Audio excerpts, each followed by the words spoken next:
दोस्तों, आपने कल वाले पार्ट में देखा कि किस तरह टूनी चिड़िया जब घर आती है तो उसके सीने में दर्द और उसकी माँ उसको हॉस्पिटल ले जाती है और फिर टूनी चिड़िया का हार्ट उसकी माँ अपना दिल अपनी बेटी को दे जाती है और खुद मर जाती है। फिर टूनी चिड़िया अपनी नानी के यहाँ रहने लग जाती है। ऐसे ही कुछ साल बीत जाते हैं। टूनी चिड़िया बड़ी हो गई होती है। नानी नानी आप नाश्ता कर लें, मैं यहाँ पर रख रही हूँ। मुझे कॉलेज से देर हो रही है। आज मेरा कॉलेज में पहला दिन है।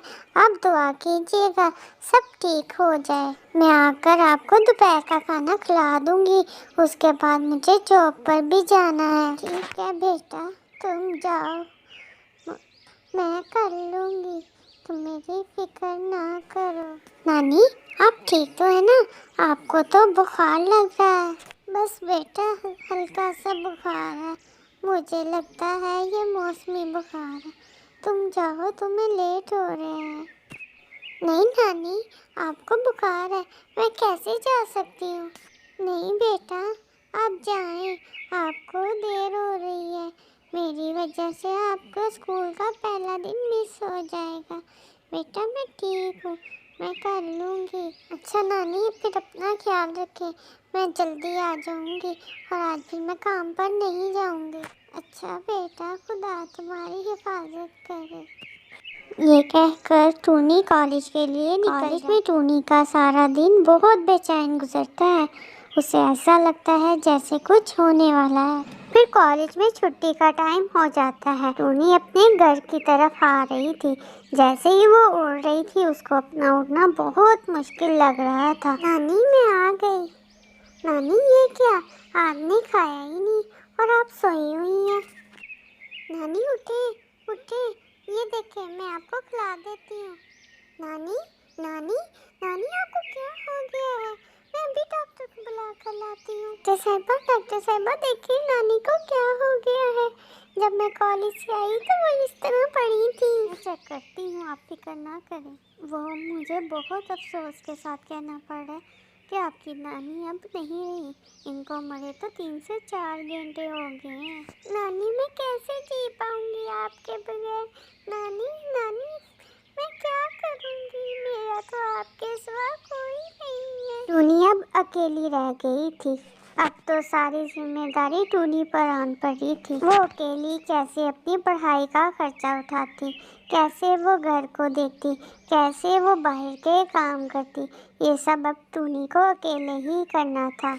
ऐसे ही कुछ दिन गुजर जाते हैं। एक दिन पड़ोस से एक पंछी आती है। कैसी हो बेटा? मुझे बहुत अफसोस हुआ तुम्हारी नानी का सुनकर। अब तो तुम अकेली हो गई हो। बेटा मेरी मानो तो तुम शादी कर लो। आंटी मुझे अभी पढ़ना है, मुझे अपनी माँ का ख्वाब पूरा करना है। मैं डॉक्टर बनूंगी। बेटा तुम कैसे कर पाओगी? वैसे भी क्या आंटी? बेटा मैं तुम्हें परेशान तो नहीं करना चाहती, लेकिन मैंने देखा है कुछ आवारा पंछी तुम्हारे घर के पास खड़े होते हैं, तुम्हारे घर को ताकते हैं और मोहल्ले वाले सभी तुम पर उंगलियां उठा रहे हैं। वो समझते हैं कि ये पंछी तुम बुलाती हो। आंटी वो मुझे तंग करते हैं। मैं तो आपको पता है अपने काम से काम रखती हूँ। मेरा बाहर आना जाना बहुत ज़रूरी है। मैं घर में नहीं बैठ सकती। और रही बात इन पंछियों की, इनका भी मैं जल्द इंतज़ाम कर ही दूँगी। इनकी खातिर मैं अपनी पढ़ाई नहीं रोक सकती। फिर ऐसे टूनी चिड़िया अपनी माँ की तरह शाम और रात को नौकरी करती और दिन भर कॉलेज में रहती। और फिर कई महीने साल गुजर गए। टूनी चिड़िया अब एक डॉक्टर बन गई। अब टूनी चिड़िया के अच्छे दिन स्टार्ट हो गए। अगर आज माँ होती तो मुझे देखकर यूँ बहुत खुश होती। काश माँ आप जिंदा होती। आज मैंने आपका ख्वाब पूरा कर दिया। आपके जाने के बाद मुझे पंछियों ने तंग किया, फिर नानी भी चली गई। मेरी ज़िंदगी में बहुत मुश्किल आई। मुझे 2-2 नौकरियां करनी पड़ी। लेकिन माँ अब मुझे सिर्फ डॉक्टर की नौकरी करनी पड़ेगी और मुझे उन्होंने घर भी ले दिया है। मेरा बहुत प्यारा घर है। काश आप जिंदा होती। लेकिन माँ मैं नहीं बोली। आपने मुझे कहा था कि काम हमेशा ध्यानदारी से करना। मैं अपना काम पूरी ध्यानदारी से करूँगी और गरीब पंछियों का मुफ्त इलाज करूँगी। मम्मा अगर आप होती तो ये फैसला आप करती।